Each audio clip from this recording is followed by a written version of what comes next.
تاریخی طور پر آپ کو بتا رہا ہوں، جب ترک قسطنطنیہ کا محاصرہ کیے ہوئے پڑے ہوئے تھے تو آیا صوفیہ جو ان کا سب سے بڑا چرچ تھا، بڑی مسجد ہے وہ، وہاں پر مناظرہ ہو رہا تھا کن مسائل پر؟ علماء عیسائیوں کے، ایک سوئی کی نوک پر کتنے فرشتے آ سکتے ہیں؟ حضرت عیسیٰ کی ولادت کے بعد بھی حضرت مریم کنواری رہ گئی یا نہیں؟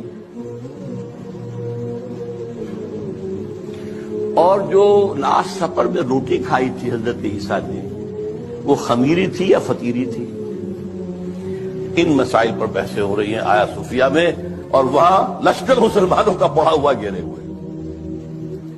یہی حال ہمارا ہے ہندوستان میں، اور ہمارے علماء میں سے جو ٹاپ کے علماء، دو جن کا میں اس وقت نام نہیں لینا چاہتا، کہیں خامخواہ ایک سوء ظن اشخاص سے نہ ہو جائے، کن مسائل پر گفتگو کر رہے ہیں؟